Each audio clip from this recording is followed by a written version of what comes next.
Welcome, everybody, to the Seattle Sports Union Podcast. My name is Abraham DeWeese. I'm back again with the Southwest Seahawk. Rob English, and producing today is the Soulman, Brian Solack. Rob, we had this idea of what we were going to talk about and get into, how the coaches and the players aren't doing what we tell them to do, because we know everything about the Seahawks and football. I want to talk about something that we've been texting about.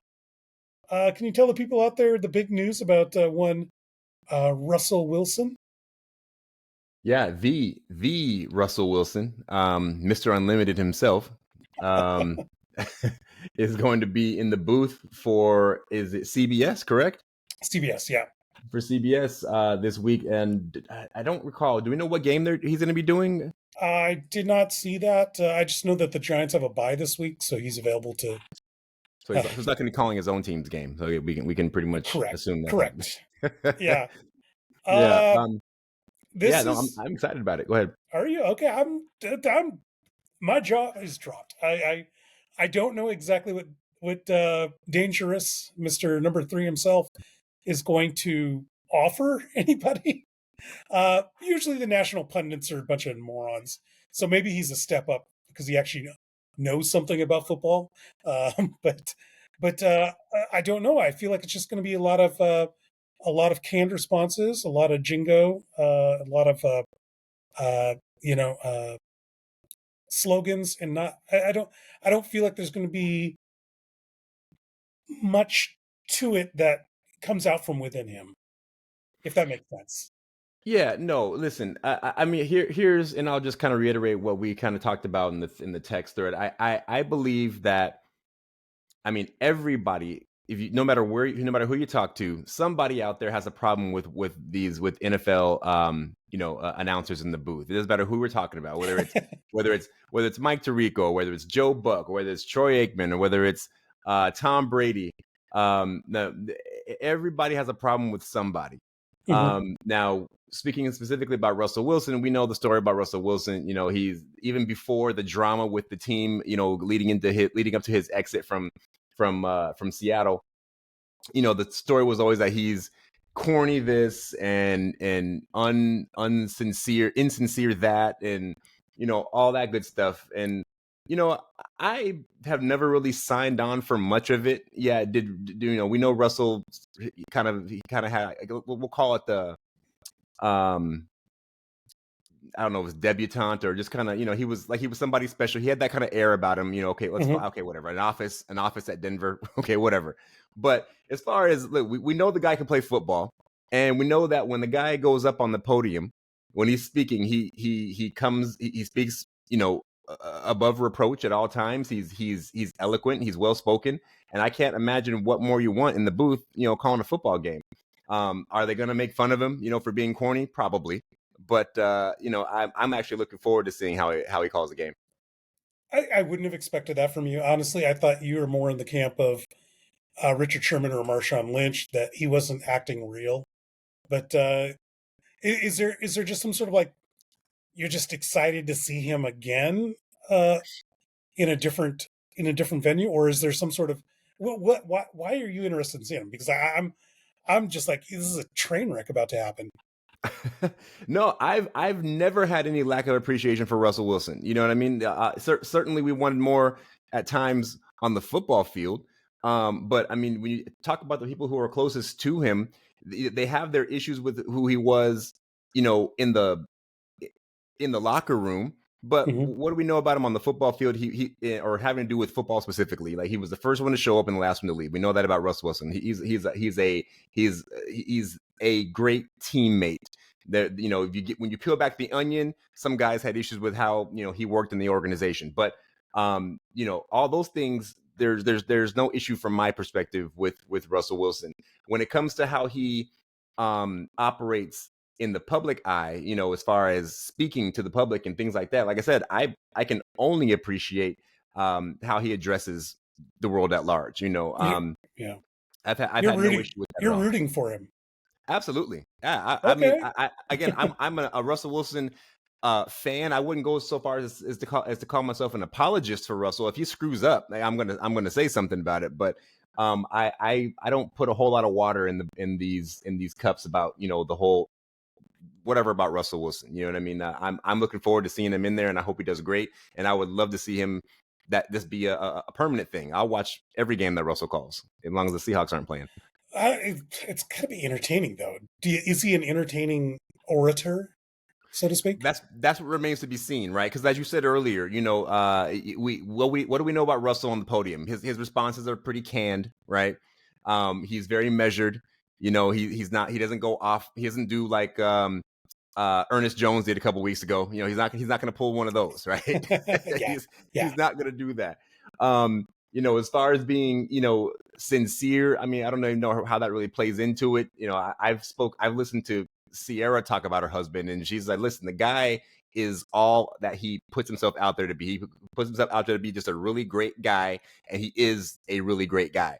So I expect that's the guy I expect to show up in the booth. And can he call a football game? That may or may that remains to be seen, right?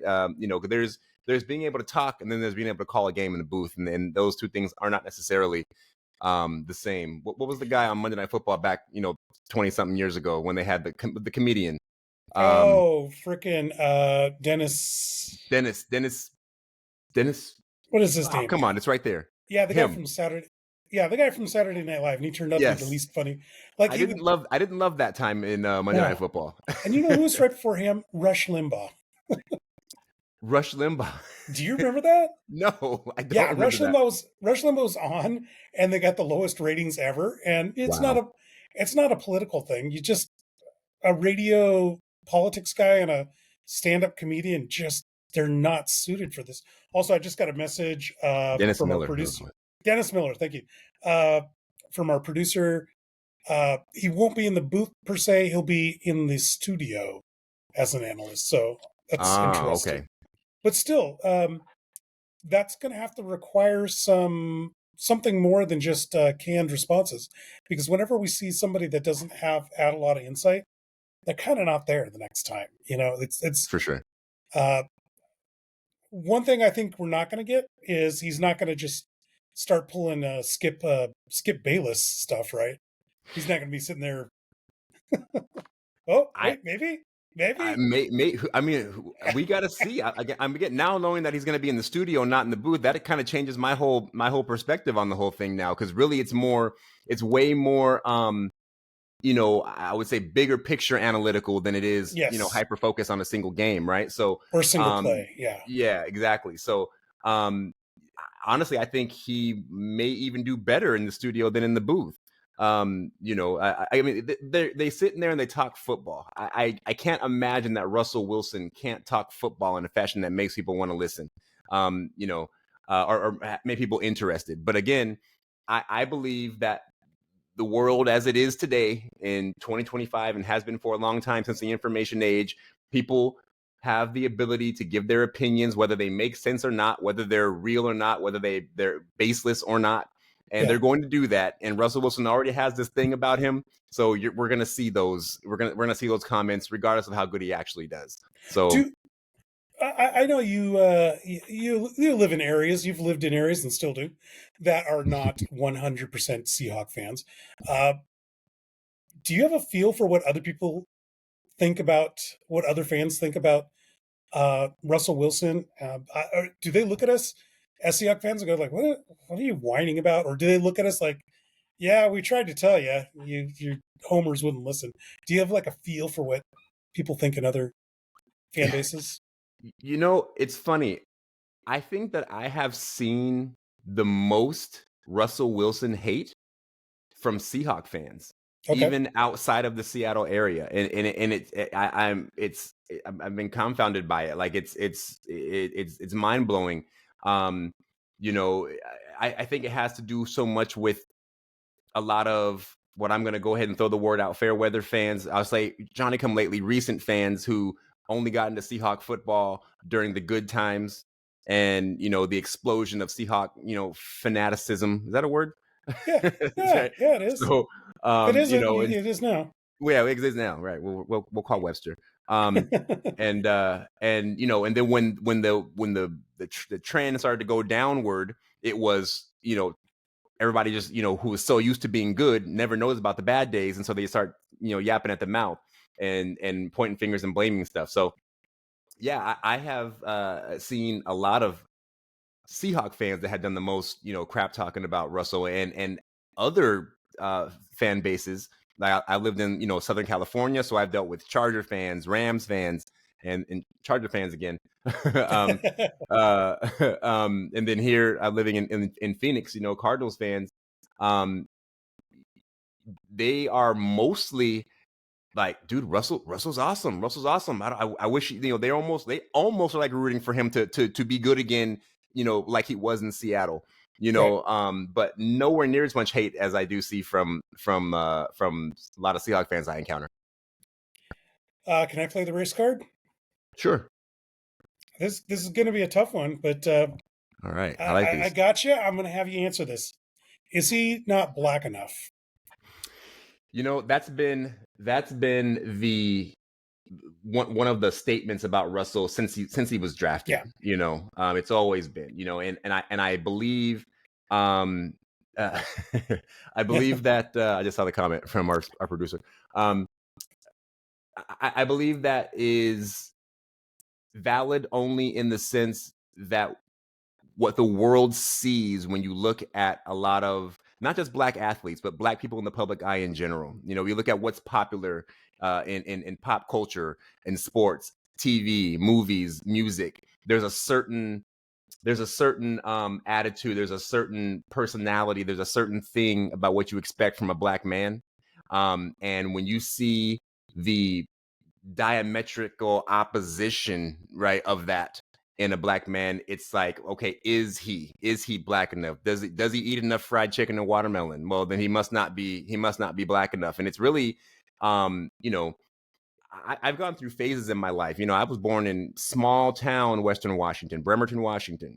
So I grew up in a lot of spaces where I was one of the only, if not the only, black person. And I've gone through phases of understanding, whether or not something is overtly racist or, implicit racist or just innocently racist, but racist all the same. You know what I mean? And I've been told that I was the whitest black kid, whitest black person anyone's ever met, and I used to get real upset about it, and the reason why they said it was because I didn't do those things that they see on the rap videos. I didn't Right. speak the way that they see people, in the movies and stuff like that. So that made me white. So the association with proper and the association is white and proper. So if you're black and you're proper, then you're not black, and that's what Russell Wilson has got.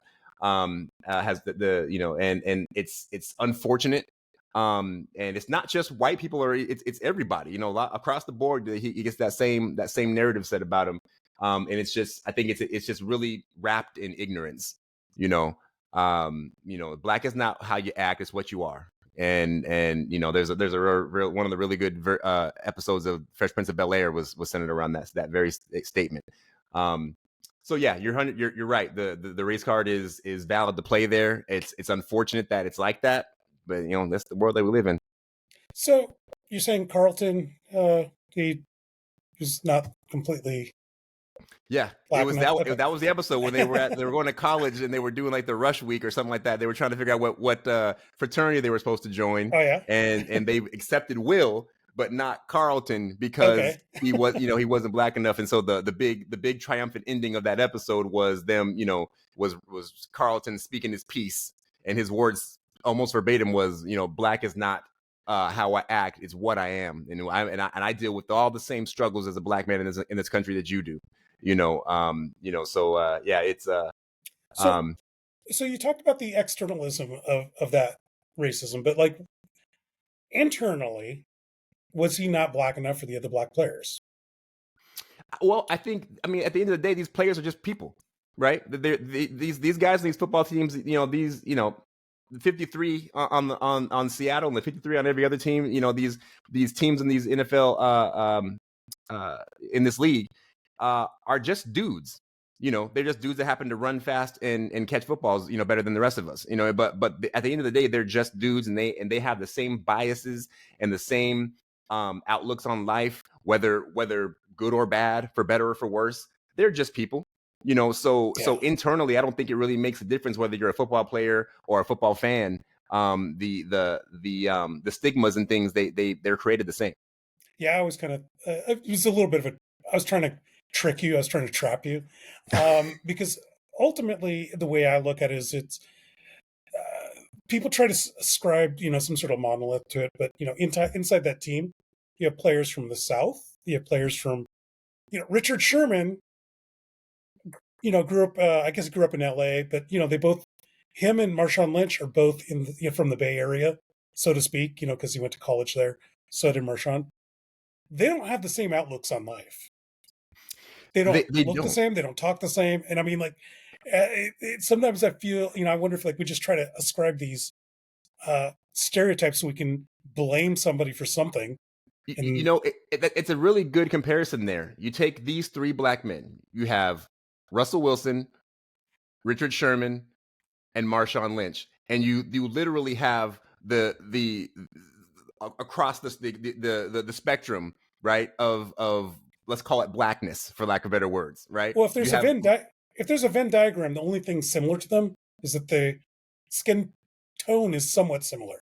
Right. Well, what I was gonna say is you have Richard Sherman, who is kind of in the middle of the two, right? Because you have Russell, who's all the way proper, right? And probably does. There's a thing in the black culture that we call code switching, where I believe Russell probably acts and speaks. He loosens up and becomes a little more hood with it, if you will, when he's in private.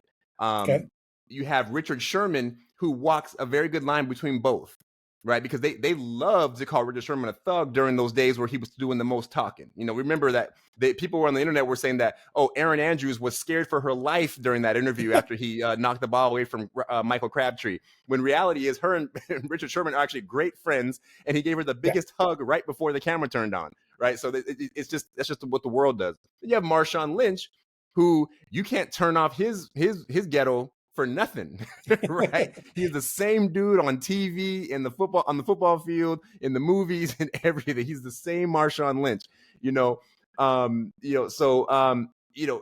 Russell's on the far end of the spectrum on the left, and you have Marshawn on the other on the right, and Sherman's right there in the middle. But yeah, when you're Russell's type, Russell is going to get he's not enough of this thing. And then, Marshawn's end of it might be too much of this thing until people have now changed their opinion on him because he does funny stuff now.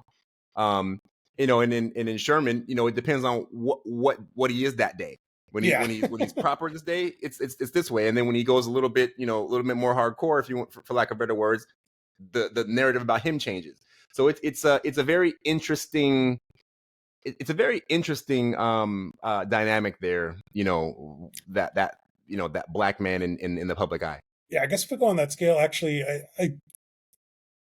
it still comes back to, on one end, Marshawn Lynch, there is a kind of a love for life passion, and he's going to be what he is, don't care what anybody says. And that complete opposite, and I actually look more like it's more measured, it's more calculating. And I think that's where you have Richard Sherman in the middle, where he's measured and calculating in a lot of ways, in a lot of respects, in a lot of, but he has that passion too. Like he shows it. Not to say Russell Wilson doesn't have passion, but he doesn't show it. Right, or shows it differently. You know what I mean? I mean, how you can't play. If we're talking about football, you can't play a sport your entire life and get to the highest levels of the sport. I mean, the guy has a Super Bowl ring. Attributed to what you want to attribute it to. He has it. He's been there. He goes out there. I've never seen a player more proud to do nothing more in a football game than to just call a coin toss. Russell Wilson went out there and called that coin toss. I think it was last week or the week before, as if he was going to trot back, get that first play call from his coach and go right back on the field and go play football. I mean, I don't know what you could say in the negative about Russell Wilson, except for just to make up something. I don't. Okay, nobody's proud of doing a coin toss. Go watch the video of Russell Wilson walking out there to call that coin toss. You can't tell me that he's just not proud and happy to be. He went out there and called back. He called heads better than anybody calls heads. If he's going to go out there and do the coin toss, he's going to do it better than anybody. Boy, I think the last time I cared about that was 6 years old. I'm gonna have to go. I will go find that. Go I'll find report that back clip. to you. I'll report back to you because I'm gonna You will say see the passion in him saying heads, I feel like and then going right back to the bench. that'll make me want to. I don't know. You sure he's not a phony? Are you sure? The guy, he can't be a phony. He can't be a phony. He's okay. So here's what I'll say. He's never not done what he said. So that's it. The only thing that Russell has not done that we expected him to do is throw more touchdown passes. That's it. That's it. He, as far as being the man that he says he is, the person, the personality, all those things. Russell says this is me, and then he goes out and bees that. That's all he's done. So, to say that he's phony is only to say you just don't like how he is. You just have decided you don't like him, and that's fine. You don't have to like everybody. But I will not like who I don't want to like. I'm gonna not like him, and if I don't like him, then that's fine because I don't like him. Everything you said, Rob, just makes me not like him anymore. Like, exactly. You just added more points here. So, although it does tell me that Matt Hasselbeck is the biggest liar of all of them, because yes, you're right, Russell. He does what he says, but Matt Hasselbeck said he's going to get the ball and he's going to score. See, now that's passion. That's passion at a coin toss. Conversely, if you go find the clip of the NFC Championship game against Green Bay, Russell Wilson walked off that field. I believe it was leading. I think it was before the end of the fourth quarter, and you hear him saying, "I'm not going to lose. I hate losing. I'm not going to lose." And then he went out there and he won. So the guy does what he says. I guess we'll see. We're going to see this. See, the Seahawks are on at 10 a.m. Pacific. So I'm going to have to flip back and forth, I think. I got to see this. I don't know if he'll be on that pregame show or whatnot, but he's NBC or CBS is going to get a lot of eyeballs from Seahawks fans, I think. I think so, and I really hope that he gets a good reception. Now trust me, again, not to be a homer or a Russell apologist. If he gets out there and he stinks it up, I'm gonna say it. I'm gonna be like, well, so much for that.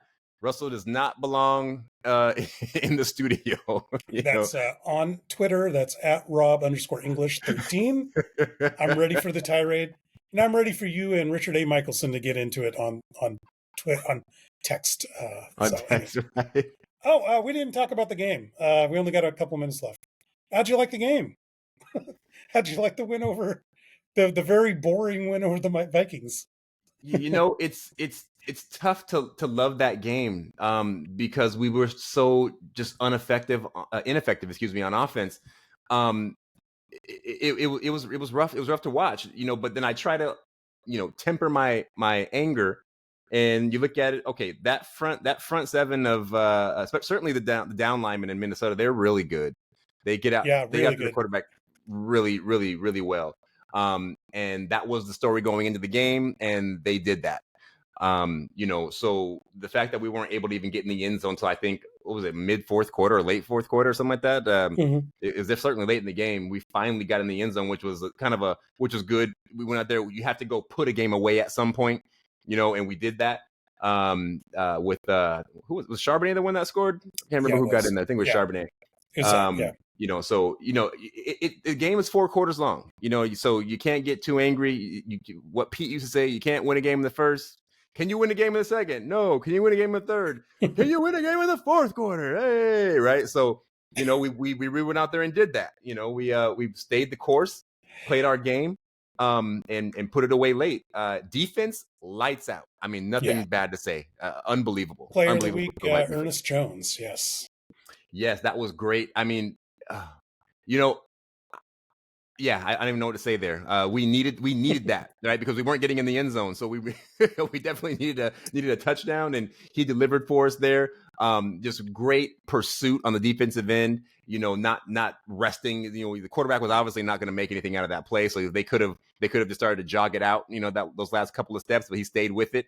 Maybe even a little bit of intuition, expecting that that rookie to make that mistake and capitalize on it. Great football on defense all the way around. And as a guy, and you can attest to this, Rob, as the guy who always wants to see us kick a field goal, I was satisfied. They You were kicked a lot satisfied. of field goals. I Yeah. always kick the field goal. That's my thought. Yeah, well, you definitely got your treat then because we did. It was field goals all day. I mean, what do we have? 13. What the first 19 points of the? What was it? Did we score? No, We so had we two had touchdowns. We had 2 touchdowns. two touchdowns. Okay, so yeah, all but one touchdown was all but two touchdowns was field goals. So, yeah, it's yeah. I mean, were you happy? Were you excited about I all of was that? I was honestly a little bit bored. I was sitting there and I'm like, uh, just like, are we going to do anything? But if Jason Myers gets Player of the Week, yeah, I'm fine with it. Some kudos to him. Kickers get overlooked, but yeah, it was. I was looking for something, Mhm. and a lot of people, like my dad, would say this was a defensive struggle. And I'm like, this is an offensive failure. Is what this was. Yeah, I've been There's wrestling with some that too. Yeah, there's some what things was it to a work defensive? out. Yeah, was it a defensive struggle or was it an offensive failure? Yeah, I'm even to this moment, I'm not sure I know what I think on Well, this. I do want to keep an eye on if the Vikings have figured out JSN, but I guess we'll figure that out uh, this Sunday. Got any last thoughts before we do our shoutouts? Last thoughts. I'm gonna say that we go in against this Falcons team, and I think defense is going to play lights out again. I think offense will probably come out with rejuvenated spirit. I mean, it seems like they took the week off on Sunday, so I think we'll see a more complete game. I'm hoping for it anyway. Haven't seen the spread on this game, but I'm Well, pretty sure we're Soulman says 31-18. How about you? 31-18. Yeah, that sounds pretty good. Let's call it 28-13. Just to be little safe. Very nice. Yeah, I think maybe uh, that that Falcons defense, or not defense, I'm sorry, their offense is so bad right now. I think a low score for them is very probable. So I'm looking at 14 and probably 30 for the Mhm. Seahawks. All right, shout outs, guys. Who's your shout out for today, Rob? Shout out for today. You know what? I'm going to give my shout out to the Seattle defense. Easy one for me here, just because you don't get shutouts in the NFL very often. It's really hard to do. Right. Even the best teams versus the worst teams, it's hard to shut a team out. And I think I don't remember what they said, but it was the first time that Minnesota had been shut out in like I want to say it was like 20 something. It was a long time. It was a Oh really wow. long time because they've been shut out. So yeah, Seattle defense is my shout out. Good job keeping the Minnesota with a goose egg. Right on. So a shout out for the shutout. Perfect. And for the Soul Man, our producer, he's going to do a shout out for his wife. It's her birthday tomorrow. He loves her and all that. I'm not going to say the rest of it. That's for him to do. But I'm going to give a shout out. We had a couple basketball players recently, and you can check them out on YouTube. We have Noah Dickerson, ex UW Husky, and James Donaldson, ex Wazoo Cougar, an NBA basketball player. Check out those videos here on YouTube, or check them out on Spotify as well. Check us out on social media at Seattle Sports U. For Rob, that's at Rob_English13. And yeah, like, subscribe, all that good stuff. Check us out on Facebook. And on behalf of the Southwest Seahawk, Rob English, and the Soul Man, Brian Solack producing, my name is Abraham DeWeese. We'll see you guys next time. Go Hawks.